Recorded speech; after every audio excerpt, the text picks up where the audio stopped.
Saya adalah salah satu karyawan yang terkena PHK oleh perusahaan di tempat saya bekerja. Akibat COVID-19 ini, perusahaan saya harus mengurangi jumlah pegawai yang bekerja, sehingga perekonomian saya menurun. Di sini saya meminta kepada pemerintah supaya segera mengatasi perekonomian di Indonesia yang saat ini sedang menurun akibat dampak pandemi saat ini. Saya selaku karyawan yang terkena PHK merasa dirugikan saat ini. Mau mencari pekerjaan lain pun susah di saat pandemi seperti ini. Dari tabel jurnal yang saya peroleh, hasil penelitian menunjukkan terjadinya gelombang pemutusan hubungan kerja dan penurunan pendapatan karyawan selama pandemi COVID-19 dan juga PSBB di Indonesia.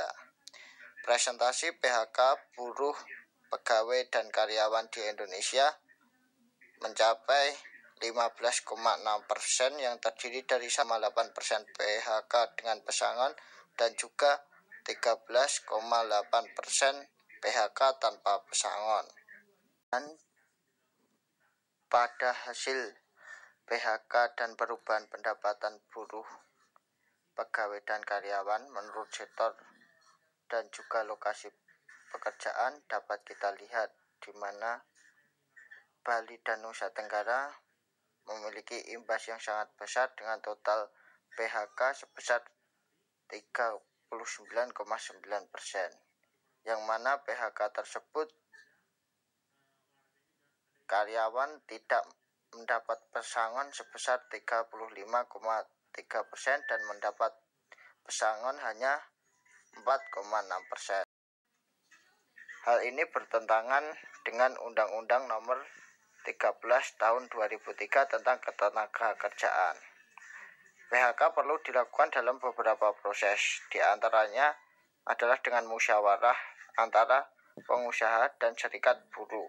Jika tidak menghasilkan persetujuan, jalan terakhir melalui pengadilan untuk menyelesaikan perselisihan.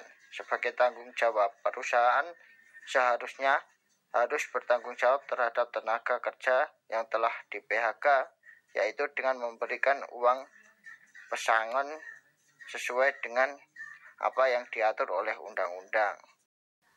Sebagai solusinya, e-commerce menjadi salah satu solusi yang sangat memungkinkan, karena sebagai pembisnis offline untuk terus meningkatkan penjualan dan pendapatan tanpa harus melonggarkan protokol kesehatan. Banyak usaha kecil, mikro, dan menengah atas atau UMKM yang beralih ke e-commerce dengan menjual barangnya secara online untuk pertama kali. Sehingga kita harus pandai untuk bisa melakukan sosialisasi terhadap masyarakat, yaitu dengan cara melatih masyarakat untuk menggunakan aplikasi-aplikasi yang tersedia di internet agar bisa digunakan untuk berdagang demi meningkatkan penjualan dan juga ekonomi masyarakat dalam menghadapi pandemi saat ini.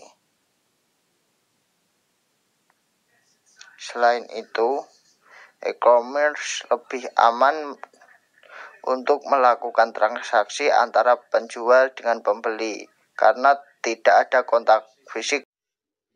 Dari informasi dari berbagai sumber tersebut dapat disimpulkan bahwasanya dampak pandemi sangat merugikan, terutama bagi karyawan perusahaan, di mana pendapatan mereka berkurang dan juga banyak karyawan yang tidak mendapat pesangon. Dan solusi yang tepat adalah dengan cara berdagang online atau e-commerce. Yang harus dilakukan yaitu dengan mengenalkan atau bersosialisasi dengan masyarakat bagaimana cara menggunakan aplikasi penjualan tersebut agar masyarakat dapat menggunakan aplikasi tersebut untuk berdagang demi berlangsungnya hidup dan juga meningkatkan perekonomian di saat pandemi saat ini.